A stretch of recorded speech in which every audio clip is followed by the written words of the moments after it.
President Graham, Board Chair Barbara Howard, and trustees, Provost Melissa Bauman, and Dean of the Graduate School, Stephen Herbert. I am deeply humbled by this hooding and investiture symbolizing the honorary degree in humanities from Xavier University. I shall truly value this degree for the rest of my life and attempt to live accordingly. This honorary degree reminds me of an incident one day when I was walking across the parking lot near Centos. A student athlete called to me and said, "Hey sis, could you give me one of your degrees, please?" I got tired of the NCAA regulations insisting that we keep making progress toward our degree. "Please, sister, please." Of course, I said no. It's the process, I tried to explain, not the degree that gives you satisfaction and pride. I cannot give you what you will gain when you earn a degree, the agony of writing and preparing projects and studying for and passing difficult examinations. It's the process that gives you knowledge and skills that enable you to grow and perform on a higher level than you ever thought possible. She went away unhappy. As I look out at you today, I see you're happy. I see you as candidates that have earned your graduate degrees, master's degrees, and/or doctoral degrees. You have attained a significant educational and professional accomplishment. But your graduate Xavier degree actually means so much more. It means you have become a person formed by Xavier's graduate school mission to be men and women for others.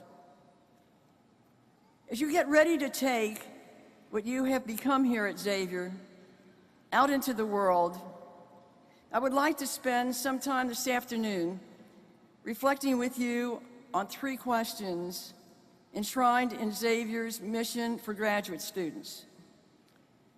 First, who have you been formed to be with this graduate degree? Second, what does a person for others suggest? And third, what does a person with others include? First, you have been transformed to be in the learning who have you been transformed to be in the learning process of your graduate school discipline? Becoming is a process of growth. Certainly, you have a lot more knowledge of your discipline than you had before. That knowledge, for the vast majority of you, was focused on the human condition and how to make it better. As you mastered the material in your discipline, you began to realize how much more you can do for others, and your hearts and wills began to burn to do it. As human beings, we are always attracted to the good as we see it. Those of you in the healthcare field, for example, are you not yearning to relieve the physical and mental pain of others?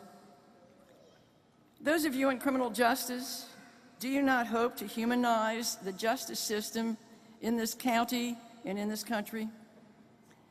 You teachers and administrators are no doubt driven to make our schools places where children can feel safe and can grasp the foundations of our culture in story and art, or in math and problem solving, and learn how to relate to and socialize with others. And those of you getting your master's in business or a related business degree, I suspect your graduate school experiences have committed you to work ethically as you seek to establish equitable distribution of the goods of this world, including just wages and respect for the dignity and equality of workers, whatever your discipline. I know you will be focused on improving the human condition because Xavier, like other Jesuit institutions, stands for more than absorbing knowledge. A Jesuit education offers the excellence of truth and knowledge to lead to action for justice. To put it in Xavier's terms, you will have the power to be men and women for and with others, and to serve others deliberately in all that you do. Second, who are the others that you now have the capacity to benefit with the mastery of your discipline? In general terms, they are often the vulnerable in our society, the ill, the aged, the addicted, the mentally ill, the incarcerated, the unemployed, the disabled, and those who want to do better but don't have the means and the support to get there without people like you. In other words, it's the people on the margins who are waiting for you and the gifts you bring to the world. Permit me to give you a story from my own experience about a first-year student athlete in my class. This was before I had anything to do with an assignment to athletics. I'll call him Donnie.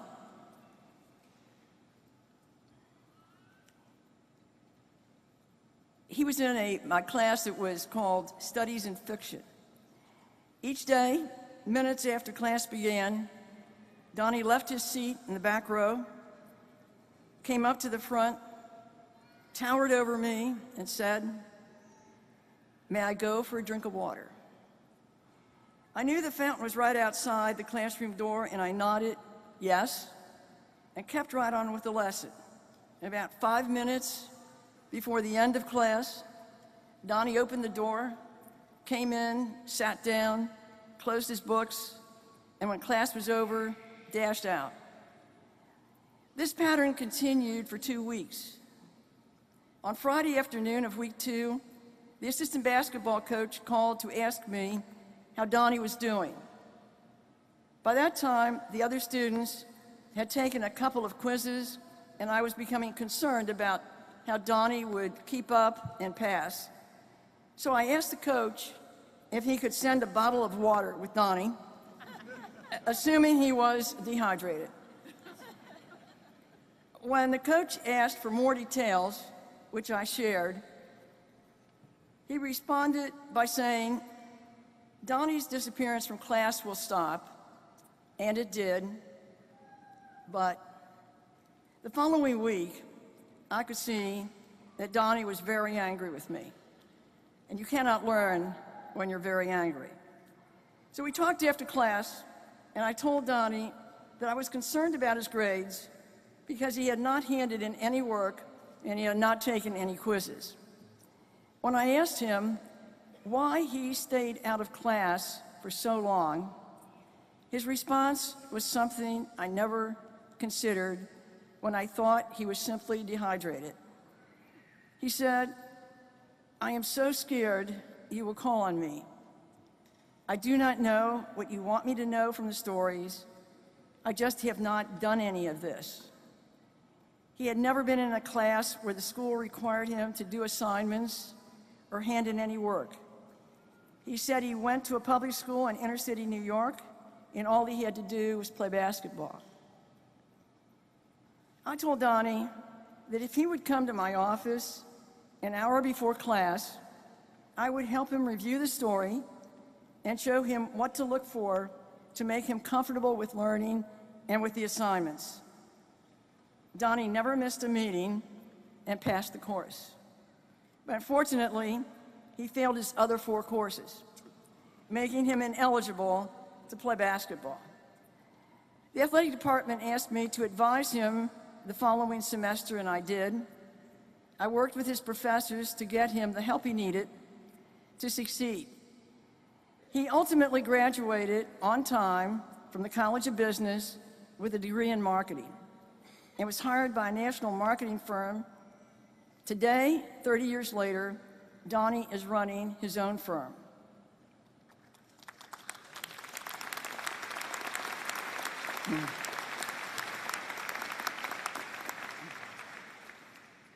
I have had many students like Donnie.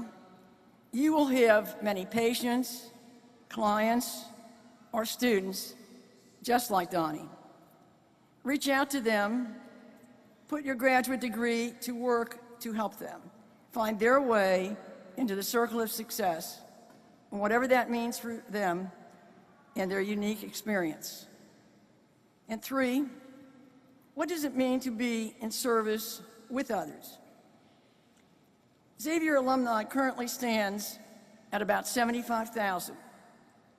Among all 28 U.S. Jesuit higher education institutions, our graduates exceed 2 million. You are now among them. In an effort to use your positions to make the world a better place, you can rely on the Jesuit mission of becoming men and women for and with others. 20 years ago, I had a call from a man, and I will name him John. He said, "Sister, I'm a graduate of Xavier. I saw that article about you in the Enquirer, and I want you to know that I come to see Xavier basketball games as often as I can. But I'm not calling about that. I am calling about a man who lives in a group home I run near campus. The paper said you are an attorney and help the poor. This man needs Social Security to pay his rent, and he keeps being turned down. Could you help him?" I agreed to meet with him, and I said if there was something I could do, I would do it. I'm going to call the man Henry. Henry was a Vietnam veteran with an honorable discharge. He had suffered some traumatic experiences in the war and was hospitalized after his discharge and diagnosed with severe neurological damage resulting in bipolar disorder and schizophrenia. Henry also suffered with intense stuttering. He gave me a release for his medical records and his doctor, and working together, we were able to get him Social Security benefits. He still calls me once or twice a year, sometimes just to check in, sometimes there's a new problem. I tell you this story to emphasize that you are now among the millions of Jesuit graduates who grow the mission to be men and women for others and with others. Like Henry, none of us can do it all for others, but at the same time, none of us can do it alone. Each of us has to find our own way and seek out what we need and who we need to get us there. Sometimes it's obvious, but many times we're not even aware that we are standing with others. You will have your own phone calls from others who are Jesuit educated and need your advice and assistance, and from your own Henrys who need guidance and support to find their way. Let your heart grow in love for those who call and pick up those in need through your connections with other Jesuit-trained graduates. As a final thought, I leave you with the words of God to the Jewish people. God was speaking to them as a group temporarily in exile in Babylon, and I think we can listen as a group of newly degreed graduates with hope for our future. In Jeremiah 29, the Lord says, "For I know the plans I have for you, plans to prosper you and not to harm you, plans to give you hope and a future. Then you will call on me and come and pray to me, and I will listen to you. You will seek me and find me when you seek me with all your heart. I will be found by you, and I will bring you back and restore your fortunes. I wish you every success in being men and women for others. Don't forget the Donnies and the Henrys. They will find you, and you will love them.